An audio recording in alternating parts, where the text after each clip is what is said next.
भारत में online gaming industry तेजी से ग्रो कर रही थी, लेकिन अब एक ऐसा कानून आ चुका है जिससे करोड़ों यूजर्स, हजारों कंपनियां और अरबों रुपए की इंडस्ट्री को हिला के रख दिया है।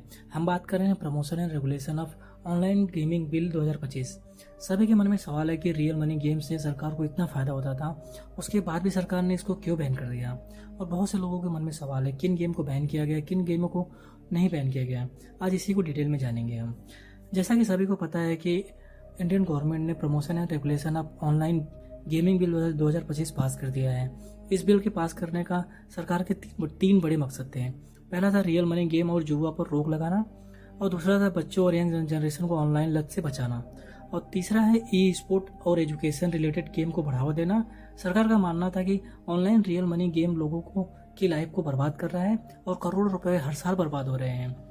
इस बिल के तहत सभी रियल मनी गेम को पूरी तरह बैन लगा दिया गया है, यानी कि वह गेम जहां आप पैसा लगाकर खेलना होता है और इनाम में पैसे मिलते हैं, ऐसे गेम को पूरी तरह बैन कर दिया गया है। इसमें से कुछ पॉपुलर गेम थे जैसे कि फैंसी स्पोर्ट्स ऐप में ड्रीम 11 आता है, MPL माई 11 सर्कल और विंजो, और कार्ड गेम में पोकर और रम्मी, और online betting and gambling app में आता है 1xBet और पैरी मैच, और एक डिजिटल लॉटरी भी है।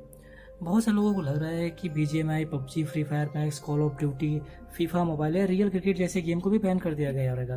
पर चिंता की कोई बात नहीं है, यह गेम ई स्पोर्ट की कैटेगरी में आता है, इस पर कोई बैन नहीं है। इसके अलावा सोशल एजुकेशन और नॉन मनी स्किल गेम को सरकार बढ़ावा देगी। अब बात करते हैं ये उस सवाल के जो बहुत से लोग पूछ रहे हैं कि ऑनलाइन गेमिंग से सरकार को कितना फायदा हो रहा था। इंडिया में 65,000 करोड़ का ऑनलाइन रियल मनी गेमिंग का मार्केट था। इस पर सरकार 28% GST ले रही थी। सिर्फ 6 महीने की बात की जाए तो सरकार को 6,909 करोड़ का एक्स्ट्रा GST वसूला था। सालाना सरकार की कमाई 18 से 20,000 करोड़ के बीच थी। सिर्फ GST ही नहीं, जब कोई प्लेयर 10,000 से ज़्यादा जीतता था तो उस प्लेयर पर 30% का TDS भी अप्लाई होता था। इस गेम पर 18% GST लगता था, लेकिन सरकार ने 2023 से रियल मनी गेम पर GST बढ़ाकर 28% कर दिया था। यह टैक्स पूरे बैट या एंट्री फीस पर लगता था, न कि सिर्फ प्लेटफॉर्म की कमाई पे।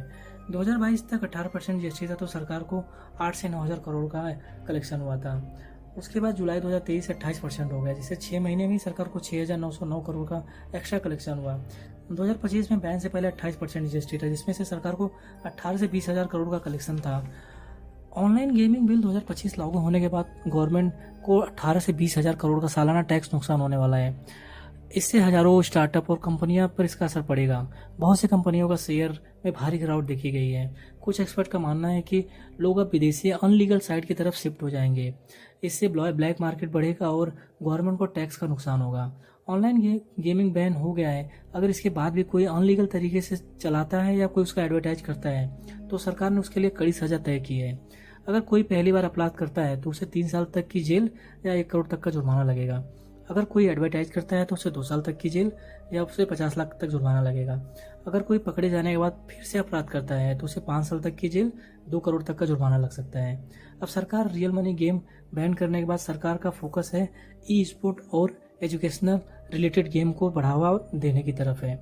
इसके लिए नेशनल ऑनलाइन गेमिंग कमीशन बनाया जाएगा जो पूरे सेक्टर को रेगुलेट करेगा। दोस्तों, ऑनलाइन गेमिंग बिल 2025 ने भारत की गेमिंग इंडस्ट्री को पूरी तरह बदल के रख दिया है। आपको क्या लगता है, रियल मनी गेम पर बैन सही है या गलत है? अपनी राय कमेंट में जरूर बताएं।